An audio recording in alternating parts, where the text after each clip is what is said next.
Hello, everybody. This is the Reluctant Messenger on Leash, and we are doing Chapter 1. And I am Donna Rebido, your host, with Candice Sanderson, the author. the author, yes. So I'm the college professor. So we last left. We are now on episode 3, Chapter 1. We're starting with pages 5 and 6. Can you believe this, Donna? We've What? we've had 2 episodes and we're finally on page 5. But, hey, people, we're gonna remember what I said in the podcast it's so rich, it's so much information that it takes a while to unpack. So you don't just swallow your Snickers bar, right?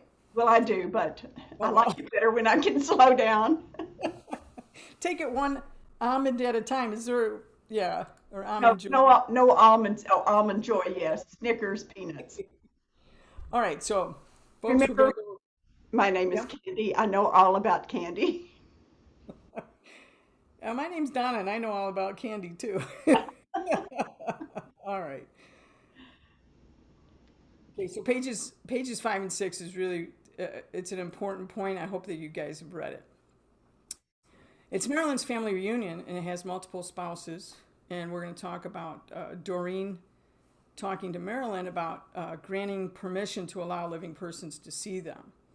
But I think that's really important, that what you had learned from, like who you are, and then what you're learning about the other side about multiple spouses, and you're going, I didn't even, what are people doing? Right, right. What are you guys doing? And then people want to know about their loved ones, and can you see them, and how are they interacting with them? So, Candace? All right. Well, I know a lot of times people want to know, when they talk to a medium, and I don't really consider myself a medium, Yeah. Donna, what actually happens in the book. This is these are some of the first skills that come through, but the skills weren't given to me to teach me to become a medium. It was more like they were giving me evidence that mediumship actually exists, and I was able to connect with others on the other side and verify. But what was really happening, it was teaching me and allowing me to step into their vibrational frequencies from the other side. So it was actually acclimating me to the other side. Now, I know you and I have talked before, and people have said, well, why don't my loved ones just show up for me? Why can't they just show up and give me messages? Why, why do we even need mediums? And, I thought about that, and it's like, you know, why don't they? Well, they do. They do. But yeah, but we're the ones, we have to be in a position where we can recognize them, where we can feel them, where we can sense them. And this is what was happening with me during, this chapter. I'm learning to fine tune my senses. I didn't know I was doing that, but that's what I was learning to do so that I could understand them. Usually they come to us during dreams, because in dreams, we don't question it. Most of us aren't lucid enough to say, oh, wait a minute, that's just a dream. So, what do? We do nothing. And by doing nothing, we don't block the energy from coming into us. All of this keeps going back. And as I reread this chapter for our session, it all goes back to being that flower of energy. If we allow the flow, then those messages can come into us. You know, um, when, before I opened, there would be times when I would have dreams, and they were actually visitations from loved ones, but I didn't know it at the time. I thought, oh, it's just a dream. Or as a psychologist, I thought, okay, this is a condition we know that's called wishful thinking. But now, once you've been there and you begin to know the truth, then, I mean, it's just a whole new situation that opens up. We, but typically, we want proof, and we discount our own experiences, and we want that medium, we want that other person to tell us. Also, I think it's really important for people to understand about the skill building because if say for me, I want to see my dad. If my dad kept coming to my dream and just answering my questions, I'm not sure how I'm going to evolve. How is that helping my own evolution? But by like last episode, we were talking about the 6 ways that they can come to us, and it's making us more sensitive, and it is building our skills. So yes, we know that you weren't meant to be a medium, but the point of it is for people to become aware. So consciousness is awareness. So it's not just awareness by being just a little bit less than dense, and I mean dense meaning thick here. A lot of times people will say, well, I made a pact. I made a pact with my mother that if she's okay, that I'll get a red rose. And so a lot of times that'll happen and people are like, I got a red rose. you know. So this is just a broader way of looking at it. Right, right. And when you said something about us being dense, and that's true. We are in our dense physical bodies. And when we're in this world of physicality, we rely on those five physical senses. But as we learn to kind of step beyond that and expand our awareness, that's when we start tapping into that non-physical world. But it's like a new territory for us. And it's easy to discount, oh, that's not really happening, or I'm just thinking it's going to happen. But once you start really living in that dimension, and people will get a taste of it like you did when you had your near death experience, you realize that's actually the real world. That is more real than this physical world. And so, what I was finding is I was becoming less dense because I was having experiential um, events that would happen, and it started off with these beautiful messages from mediums. But I'm kind of digressing. Let me get to Okay. Marilyn. Yeah, And that's true, Marilyn. But I, it's but what you're saying is very true. So people, the first thing they have to understand is that we're more than just physical. Okay, so there's a non-physical aspect, and then there's a vibratory aspect. So since my near death, there's times I walk outside, I think I'm going to just be invisible because I'm vibrating so high. So yeah, there's a vibration energy. yeah, and there are times that I've looked during meditation, and I've looked and like my hands have disappeared. It's like, ooh, where am I? But it's beautiful because you know that you are engaging in this beautiful energy field, and we're so much more than our physical bodies. It's just, it's great when you You start said you were disappearing, going to digress, and then I digressed, and now I made us digress which is why we're only on page 5. But this because is I'm being great. dense right now. So Yeah, well, me too. So I'm going to go ahead and go to page 5. yep. And I met Marilyn's family. This was the first time a whole family had come in. And it was a little awkward because it was Marilyn's dad, Marilyn's mom, and the stepmom. And I'm thinking, oh, multiple spouses? This just seemed a little, no, it didn't seem uncomfortable. It was uncomfortable for me. And they picked up on that. And immediately on page 5, which would be good if I would get to that page instead of page 9, they said they had, quote, traveled together for many lifetimes as souls on this earth. Now, this was new information for me, and I was learning from each contact that I had, but here they are, they're talking about reincarnation and soul groups. Now, there were things that I learned. One is I learned that from Marilyn's group was no matter how much time has passed, our loved ones are going to be waiting for us when it's our time to cross that great divide that we call death. And they'll be there to help acclimate us to the other side. What I realized with their relationships, because these three people came together, and I mean, they were completing each other's sentences. It was so clear that they were close. but there is this simplicity and purity of relationships on the other side. And I realized this was complex for me, in the three-dimensional world, but it wasn't for them. It wasn't for them at all. Now, we touched on reincarnation the last time, but when they said that, they had been together for many lives, I had to realize, maybe there's more to life than what my brain thought there was.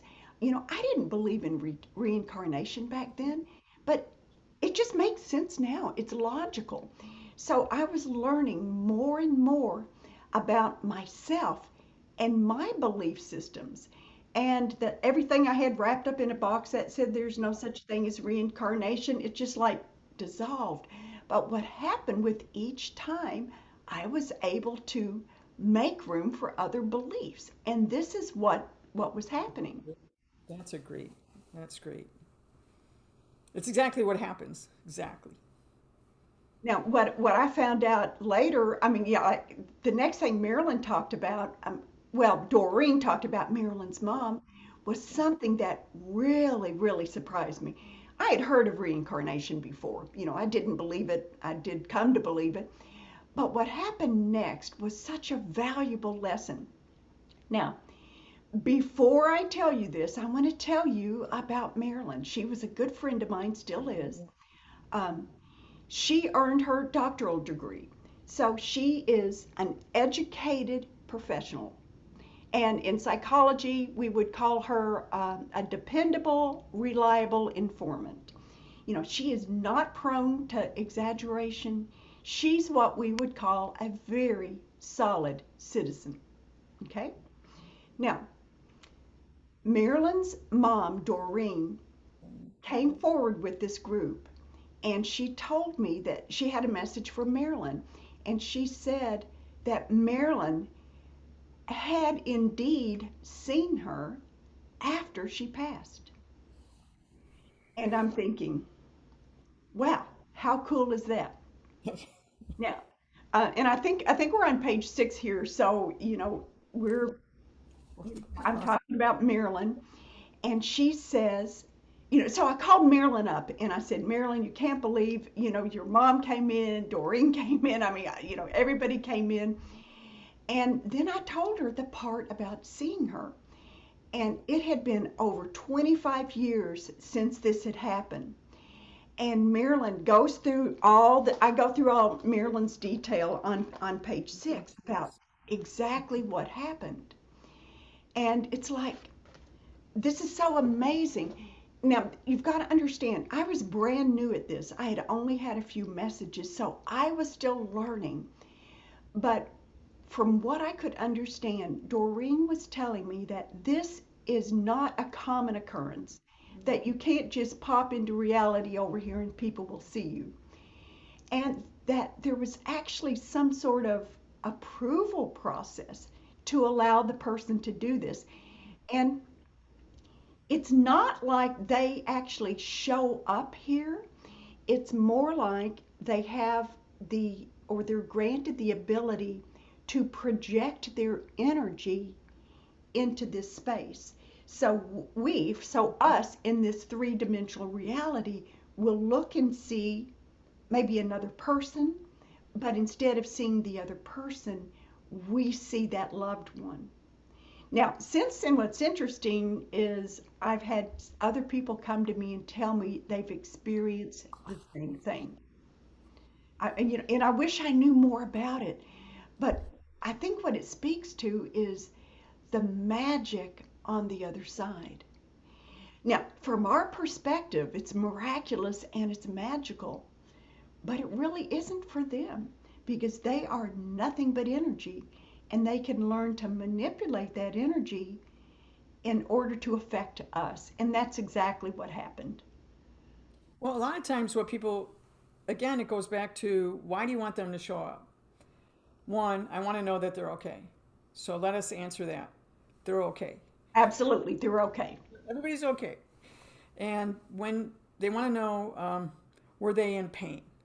Well, depending on what kind of death that they had. What was the circumstances? So there could be pain in the physical body, but is the moment that you die, the very moment that you cross the veil, nothing. There's no pain. It's immediate. It's immediate.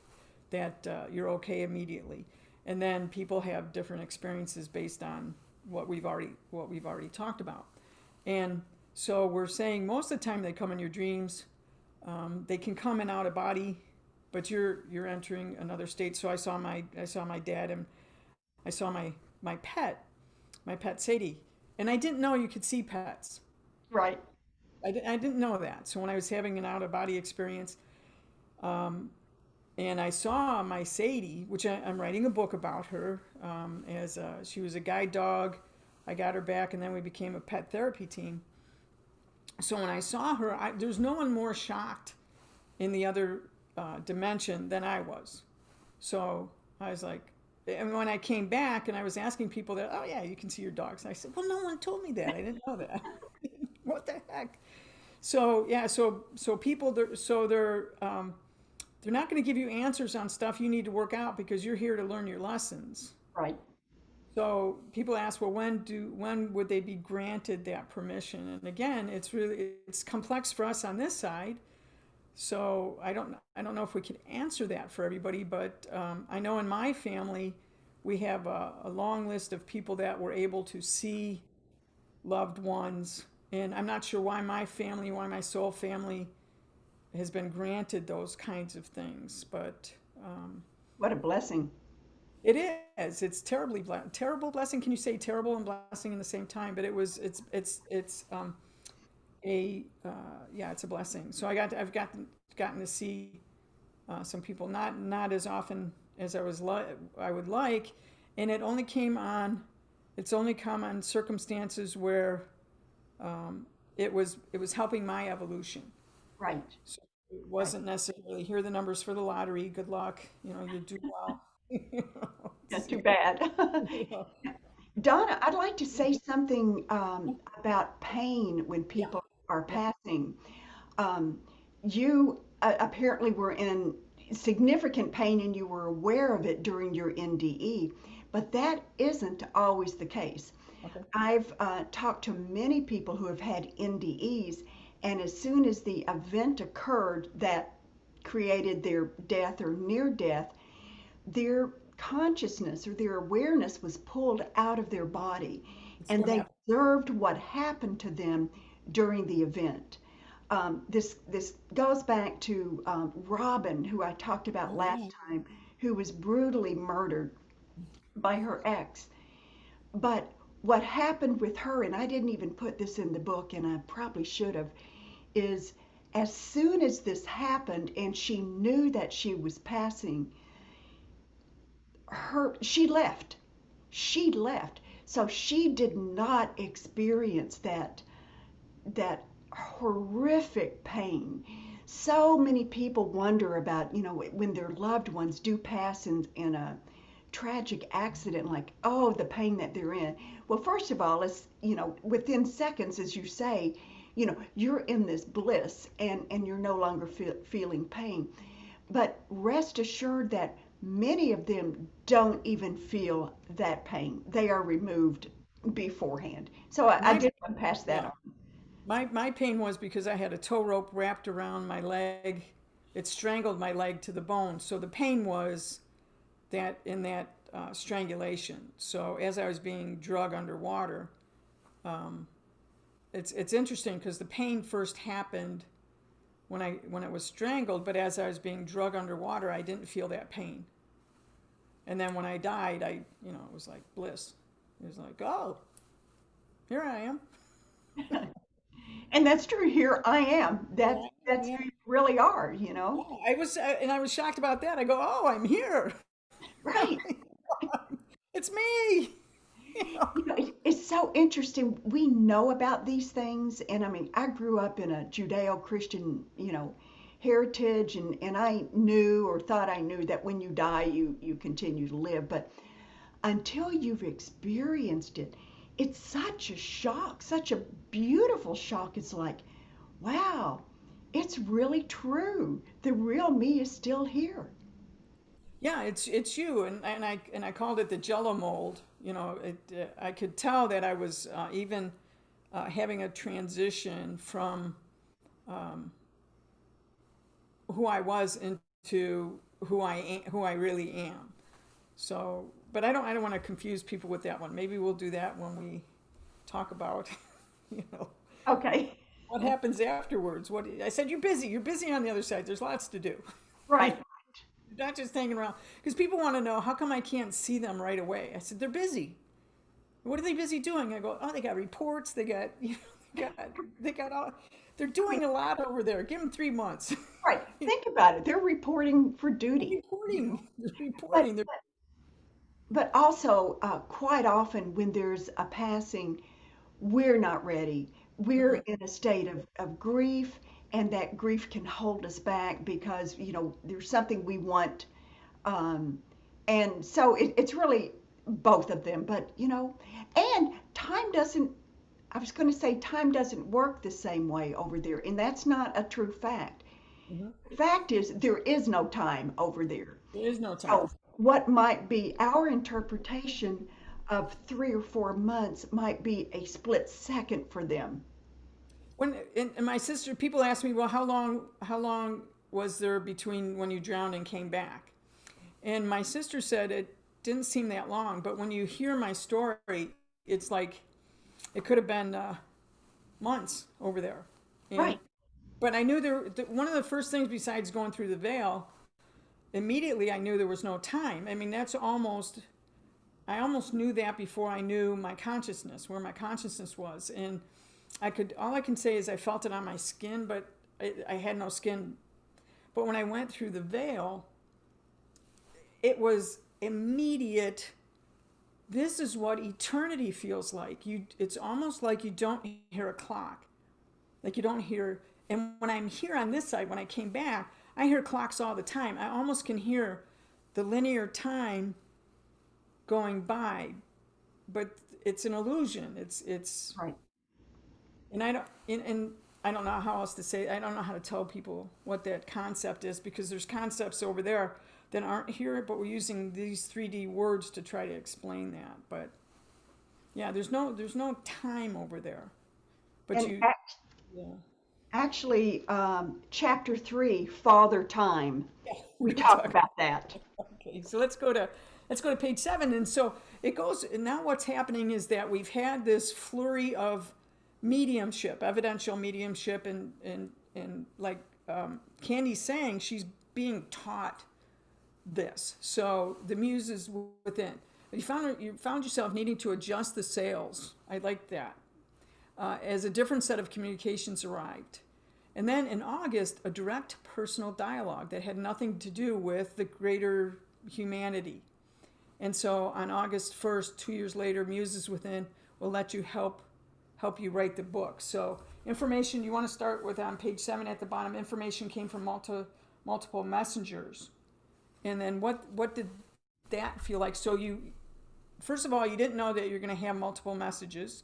Then you're having mediumship, and you're probably, you're still young in this. You're not sure where it's going, and now all of a sudden you have multiple messengers. What are you thinking? What's happening in you? Are you going, oh my God, what's It's this? Is it more? Yeah, it was clear after getting the messages from, Marilyn and Marilyn's parents and everybody. It's like, okay, whatever this is, it's here to stay. And that's when I, thought, okay, I need a routine. So I set up a routine where I would do the recording. But then it's like the floodgates to the other side opened wide.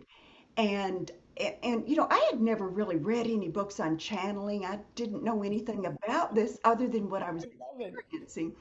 And a lot of people, it seems like, that channel will get a message from one group. It's like, no, no, no, not Candy. I had people who passed away. I had star beings. I had, religious figures. Information was coming in left and right. And I just sat back and enjoyed it.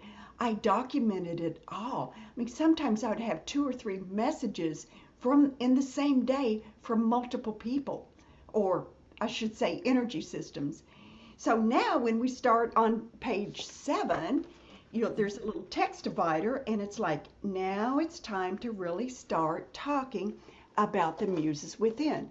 So it's 2015 now. I'd had 2 years of collecting all these messages. And, well, let me say something about the way the book is organized. Yeah. The, um, the Muses Within, whom I meet in just a couple minutes, helped organize the book. So if you don't like it, you can blame them. But, what I tried to do with their help was organize things by the chapters were by topic. And then within the topic, you'll see the sequential order, you'll see the chronology. But right now, it was important for me to introduce who my co-authors were, the Muses Within. Now, they had been approaching me for a few days, so I'd be out walking on the beach or whatever, and I would sense this new energy around me.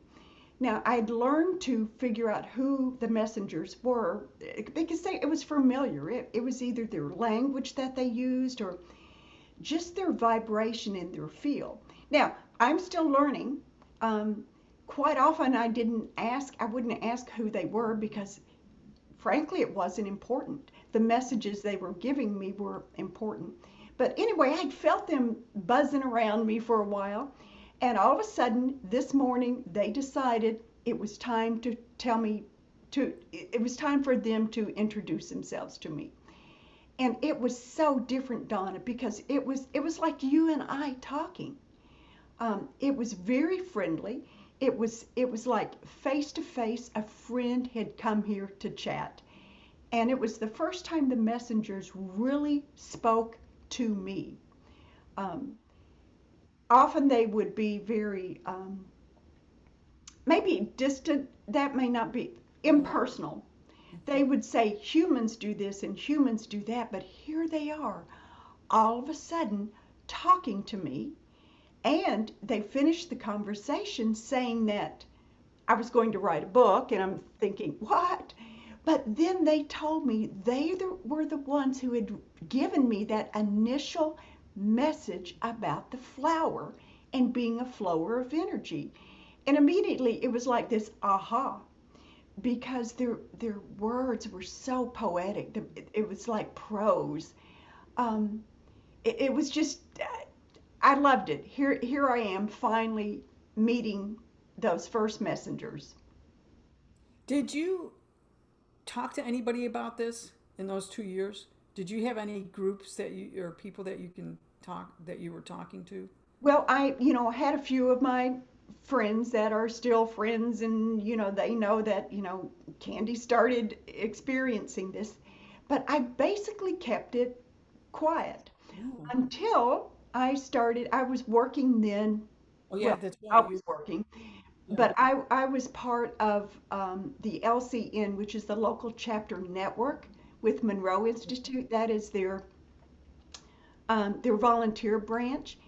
And they approached me and asked me if I would start sharing this information on their newsletter. So I started doing that. I started sharing some of that. And actually, that was very comfortable because it went out to an international group, but they didn't know me. So it's like, that's great. I can say whatever I want because I started to say in the back of my mind, but it was more like in the forefront of my mind. I'm still thinking, I know this is true and genuine, but I'm still thinking, oh, what are people going to think of me? Hmm. And then after a while, I decided I really didn't, I really don't care because truth is so personal. And, I knew what was happening to me was valid, and I knew that it was genuine, and I knew I just had to put it out there for people to hear. And then when the messenger said, yes, you really do, and it's going to be a book, but we'll help you, when the muses said that, I thought, okay, I had already had some practice with it. And it is this period of time is about practice. It's about who you were and then practicing over there, and then coming back here and practicing. So you had lots of groundwork to do. You had lots of skills on both sides. But not only skills, I was learning to let go of those blocks, which I call belief systems. The things that I believed, I realized, oh, wait, that's not really true. That's not the entire picture. So Yeah, here we are. you can't be the same person if you have realms and realms of people coming to talk to you for 2 years. Right, right. So on, page 8, August 1, 2015, Yep. we're 2 years later. Muses say they're going to help me write the book and let go of the flow. And it's like, help arrived just in time. So this goes back to the very beginning of the chapter with that dream that I had. And it was precognitive. This was it. I had practice, and now out of nowhere comes this help that I didn't even know I needed. Yep. Help arrive just in time. Yeah, yeah. And you were having writer's block, and I think this is an important point because the left brain gets in the way. Oh, yes. And Especially as a psychologist who relied on their analytical brain. an English person. Yes, yes, in an English major, it's like, well, So but yeah, talk about a crink in the hose, and so you were crinking your own hose. right, absolutely, absolutely. And I was becoming aware of it as it happened. So talk about really straddling both worlds. Yeah. But, the messenger said, write the book. The muses said, we'll help you. And it's like, okay. Well, the first thing I did, I mean, I had never written a book. And Mhm. so I kind of reverted back to third grade, and your teachers would say, put your name on the paper, put a title on the page. So it's like, okay, that's what I have to do. I'm going to start, I'm sitting at the computer and I'm ready to write the book. And there was no title. And I'm thinking, I can't start a book without a title. And I went back to their message and they said, if you become stuck, take leave. So, and I'm on page 8. It's like I literally did that. I got up, closed my computer, and started walking. Now, I have an apartment in a condominium. And when I walk out my apartment door, there's a roof over my head, but it's basically outdoors. And there's a beautiful atrium I can walk around, and usually no one's there. So I started walking, walking, walking, walking, just as fast as I could, because what I needed to do was take my brain off the topic of a title. And I don't know how long I walked, a few minutes, and I was really concentrating on my walking, which meant I wasn't concentrating on the book title. And all of a sudden, it just dropped into my awareness. The Reluctant Messenger, Tales from Beyond Belief. And I thought, thank you. That's what it is. I went back, typed that up, and then started writing. It was great. And I think there's a couple of things there that I think people should know about if you're especially if you're a meditator. One is to take your left brain out of it by doing something else. So if you're frustrated in your meditation, then stop your meditation. Get up, go do something 3D, walk around outside, whatever. And just pay attention to something else. But then you're going to have something come into your awareness. So it's like being walking while aware. You're not walking unaware, but you're not. It's not like you're walking going what. Right, right. What was that? And Donna, it really, I'm thinking about this now, really mirrors what was happening with me when I first got the messages while driving to work. I'm concentrating enough on my driving, Yep. but I'm not totally focused on it. I mean, it's not like, oh, here we are. But, I'm focused enough, yet open enough to start hearing messages. And this is what happened, Yeah. while I'm walking. Voila, there's exactly what I needed when I needed it, the title. Yeah. Okay. So we're that was page 9, and that talked about your writer's block and how the answers will come to you and how you will get help. So if you can let go of, there's 3 things that are they're talking to me this week or so, and that is ego and fear and letting go. So if you can, a lot of times I'll personify my ego. it's a little person. I shrink them down and put them off to the side, and they can chat away, and they're there. I mean, they could be there. I'm like, okay. And then fear, like to just, what are you afraid of? Sometimes I'll use that as, it's letting me know what I am afraid of, and then just to let go. So I have my ego, my fear, and then let things come in. Does that make sense? Oh, that makes perfect sense. That's lovely. I love that. Okay, so now we're going to, we did, anything else you want to say about the August 1st? You accepted the challenge, and you go, okay, this is what Lauren told me about. Lauren said I was going to write a book, even though I laughed at her. Oh, that's Now, right. That's right. She did. Lauren said that. Okay, you talk about your writer block. So we're on 8, 9, and 10. So we've been talking about the book. So on page 10, August 3rd, what I liked about what you said here was, and again, this is where I'm highlighting and talking to you. I'm going, oh, page 10, oh, page. And Right. this one has entered into a space of sacredness. And I just love that thought. So when you leave here, you're in the urbane, you're in the 3D dense state. But when you go over there, there's a sacredness about that. And can you talk about that difference between what it's like here and then that space of sacredness? It is like you just take this deep breath and everything just settles down. Your blood pressure lowers. You light just comes in to enter you. You're just in this space of the divine. It's holy. And I don't mean that in a religious way, but it's pure love, and it is just the most divine space. And I realize this is we can all do this by raising our awareness, increasing our awareness, by only paying attention and allowing energies to come in that are uplifting and positive. But that's it. It's all just uplifting. It is so sacred that everything is in perfect divine order. Now, I know these are just words, but that's all I have to share It's hard are to the it's hard words. to say what it's like because it's like the profane goes away. You can't even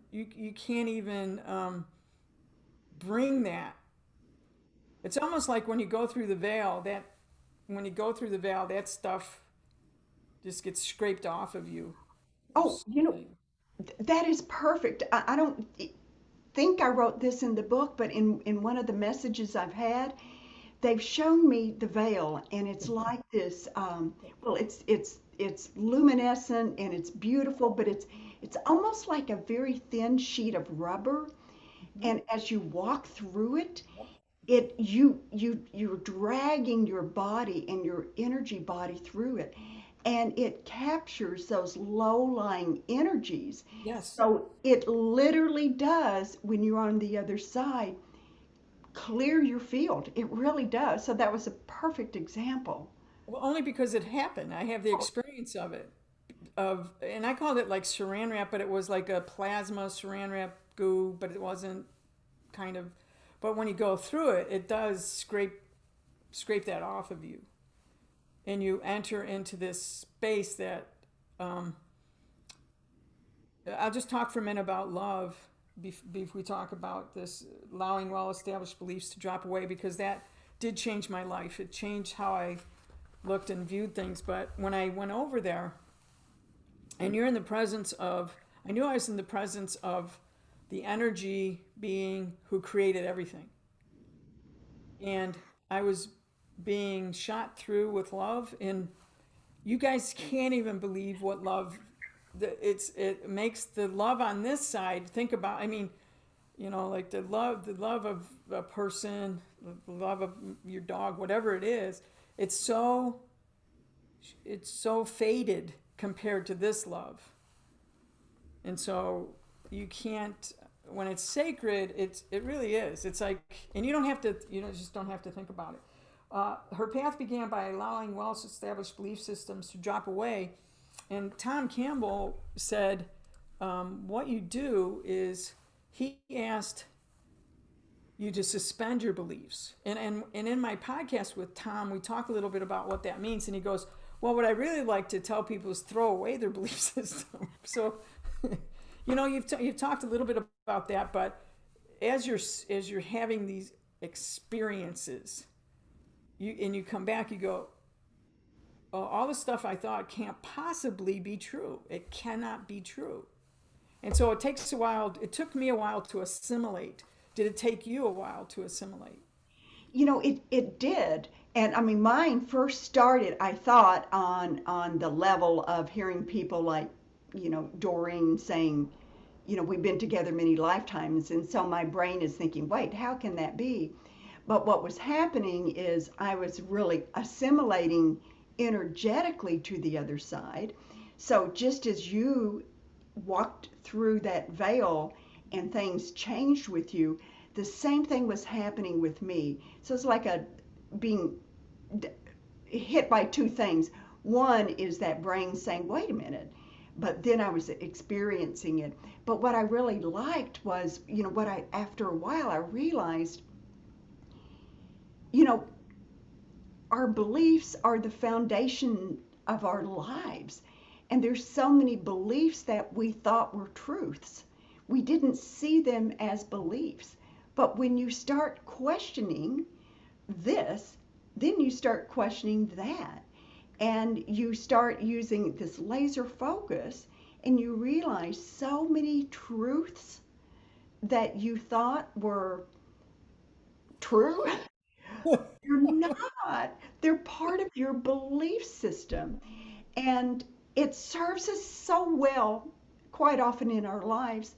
But there's times that we need to expand that and actually witness the truth. So that is what was happening with me. Yeah. So That's my message. say, if I don't have the experience, how can I do it? And so what you can do is kind of like what I said about my ego, setting my ego aside. You can just set all your beliefs aside. Just take all the beliefs and truths and just put them over to the side. Just I can pick them up later after I'm done. But while I'm having this, or I'm listening to this YouTube, or I'm having whatever this experience is, just listen to what's being said. And that's what assimilation is. It's taking your you have this information and now this experience, and you're trying to say, well, what could come together? What at this point in my life, what can I accept and what can't I accept? And that's okay. And I love your explanation, but it's to me it's like, let that energy flow, don't judge it. Yeah. So if you have something that you think might be a belief that needs to be looked at, don't judge it, but bring in your inner child and say, what if? What if? Yeah. What Yeah. if? What if What this? if this? Yeah. What if that? And that opens you up to these possibilities that will start flowing to you, and you realize, oh, maybe there is some truth into that after all. Yeah, but just being open. And it's talking about how you can on August 4th. There's a blockage because you're trying too hard, and that's kind of what we're talking about. Is that if you could suspend it instead of forcing it. So don't try to resolve that with your analytical mind. Just put it over to the side and have the experience of it. Let it flow. And it says so on page 11 on August 4th. This is really important. There's a different energy pattern between trying and allowing. And I think that's really important to spend some time with that difference and about the flow and energy. So what did you learn there about that flow of energy and the difference between allowing and trying? Well, there's such a, allowing versus trying. There's a total different vibration.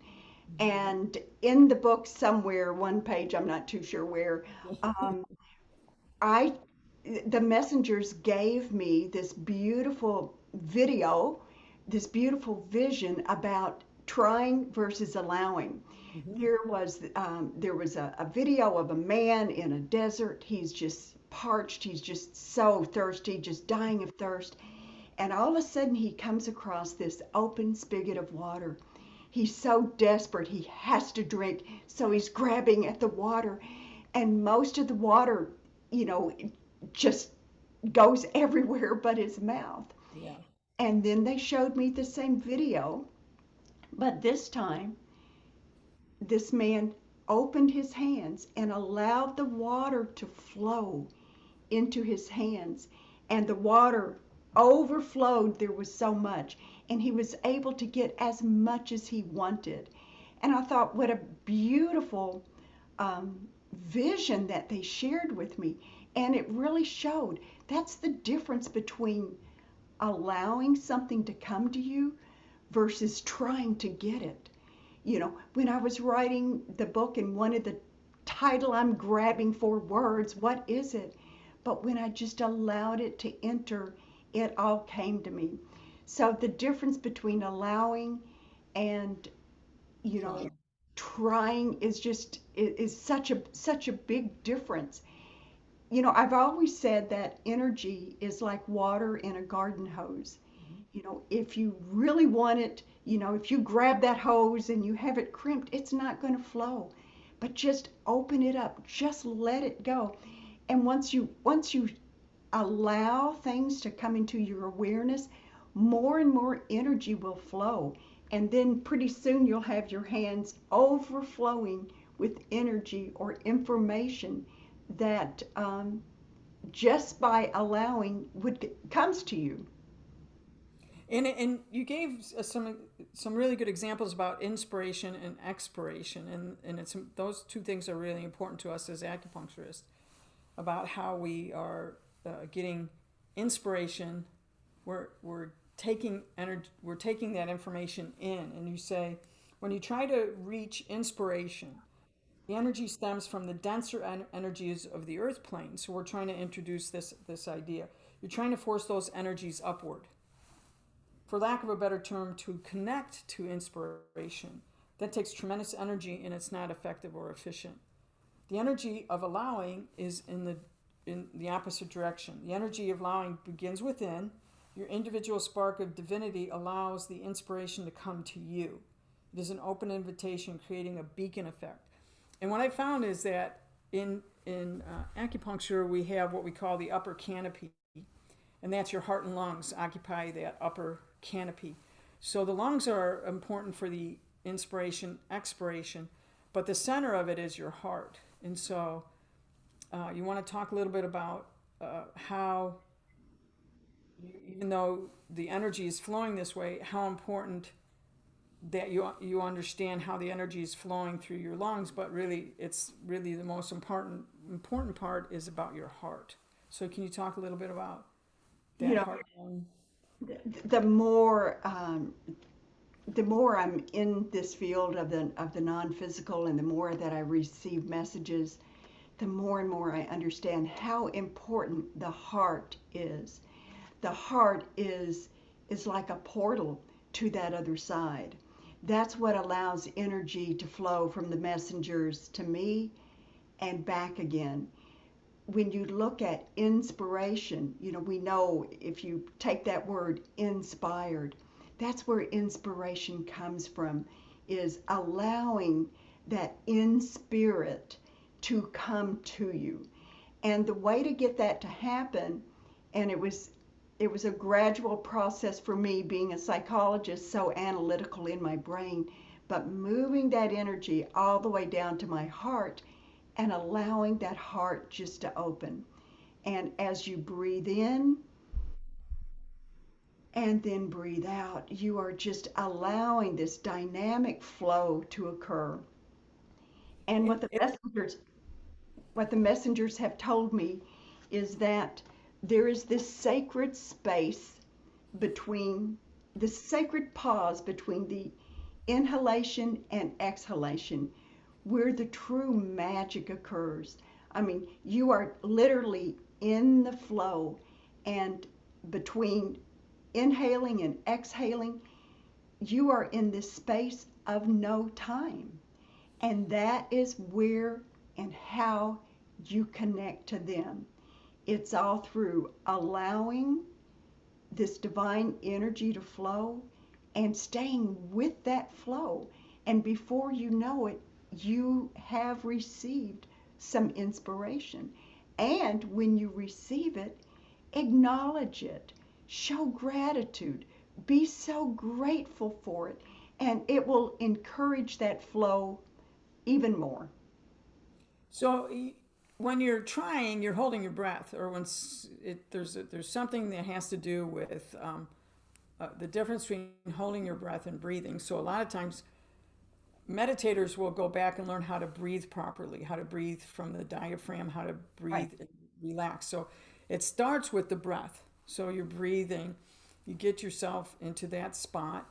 And in music, the most powerful note is the note between notes, the pause. That pause is the power of the music, the power before you go on a run up or a run down in music. So it's very true here. So in your book, you give lots of examples, and that becomes important for people to understand. Okay, if you didn't get it with this example, you can get it with this example. And so you can do it if you understand music, you can do it if you understand yoga and breath, you can understand it if you do acupuncture, or just every single person that has been stressed. When you're stressed, you don't breathe. Right. And so a good way to de-stress, the first thing to do, and we know that as psychologists, we would tell people if you're first thing to do is breathe. Right. Just breathe, breathe, breathe, inspire within. So those pages become really, really important because it talks about allowing versus trying. Trying force, you're counterproductive, and I would really ask you guys, if you're finding that you're stressed or you're not sure how to, you've been doing this but you're getting frustrated, go back to the pages 10, 11, and 12 where it's talking about breathing, and then you can go to Candy's YouTube channel where it's just her talking, and there's some things on breath and breathing, or you can look up Wim Hof breathing or all kinds of breathing so you can slow everything down. Is there anything that you want to talk, anything else on how that flows? I mean, it is all about the flow, and there's something that you just said about if using examples, if you don't get it this way, you can get it through another way. And when you said that, I smiled because I realized, look at me. When I first got the message about the flower being a flower, I didn't get it. I dismissed it. It's like, oh, this is just nonsense. Let's just get to work. And then the messengers came to me a different way. And as they came to me a different way, they said, let's just show her this. Let's give her a mystical experience with the royal poinciana tree. And they did. But I think what this shows is that if you are open and if you are willing to suspend your beliefs for a while, you end up being right on the abyss, ready to step into the fullness of who you really are. And your first attempts at I don't know, at meditation or just allowing may not work. Mine certainly didn't. I mean, I look back in my life and I realize the messengers were trying to get to me years ago, but I wasn't ready. So just accept it. When you're ready, you'll be getting the messages in the way that will be perfect for you. Just be thankful and know that time is on your side. And what I mean by that is I've been getting a lot of messages, and a lot of the messages in this book, The Reluctant Messenger, as I look at those messages now through the eyes of what's going on in the world today, like with COVID, for example, they were telling me that this is a time is approaching, and actually it's here, where we are going to be very helpful with Mother Earth as she goes through a new transition. She is now, and I still love your backdrop there, Donna. It's so perfect. But Earth is going through a vibratory frequency change. She is having her energy change to a higher vibrational state. And as she goes through this change, we do too. So people like me who really didn't have a, I really wasn't psychic at all of a sudden I've stepped into this world where I'm open. But all of us are approaching that. All of humanity is actually moving toward cosmic consciousness. So if you have a desire to really know your guides and angels, then time is on your side, because as we transition to these higher vibrational frequencies, there's going to be, it will be easier to transverse that veil. It will be easier for you to start reaching to the other side. Just try to remember some of the things that we've talked about today. Try to remain inspired. Try to allow. Try to be very grateful for the things and the blessings that you have in your life. If you find yourself like Donna's little ego, if your ego is getting in the way, just say, okay, now maybe let's put that aside and let's open to a different truth. So that's kind of what I have to say to wrap up. And you know what? We almost finished this chapter. We're almost finished. We got to talk about ritual. What I was going to say about time and frequency for the left brain scientists, you can look up the Schumann resonance if you need to have your left brain wrap around frequency and you go, wow, there's no such frequency, or the Earth's not changing a frequency. Yeah, the Earth actually has a frequency. And living in Arizona, we can go up to Sedona, and you can go deep. You can go into these places where you can actually, if you sit and you're quiet, you can hear the Earth hum. There's a frequency. And it's called the Schumann resonance, from the base of the Earth to, I'm trying to think of which atmosphere it is. And it's charged, so the Earth actually needs something like 2,000 lightning strikes in the atmosphere a day to hold that frequency. But we're, again, I don't want to take too, I don't want to diverse, because you can look it up, but you can look up the Schumann resonance. And the second thing about time, and if you suspend, I don't believe in reincarnation. Okay, suspend that, because we're older. I don't know if you noticed that we're not 20. Candy and I aren't 20. We're not even 30. We could go on and on. Yeah, we could go on and on. But what that means is that we're not letting that stop us, because however you're evolving now, so when you then reincarnate, you take that evolution with you into the next reincarnation. So there's nothing lost here. So if you're mature as we are and you go, well, I don't want to learn these things because it's too late. No, that's not true. And so people ask me all the time, because I'm a Renaissance woman and I keep learning. I don't stop learning. They go, why don't you stop? And I go, because it doesn't matter. On the day that I pass over, I'm going to be reading. I'm going to be reading a new book or doing a new event, because it translates over into the next reincarnation. So those two things are having to do with the time and the Schumann resonance. I wanted to make sure people knew that. So maybe it's getting late and we want to talk about ritual the next time. So your homework would be to finish chapter 1, and that would be pages 13 through 15, and we're now going up to June of 2016. But as Candy said, the Muses Within organized these chapters by certain topics. So in chapter 1, we're going to 2016, but this is a good segue into chapter 2, good vibrations. Oh, and I love good vibrations. That says it all, because it's all about energy, all about our vibrations. So Donna, I want to thank you so much for doing this, and you're such a wonderful host. I really appreciate it. It's your book. It's your muses. I'm just kind of, You know, I'm the teacher, I get to provide the questions and a little bit about some of the stuff I've experienced through my guides. And you know what? I mean, when you were reading some of the information from the messengers a while ago, I'm thinking, wow, because I didn't write this, they did.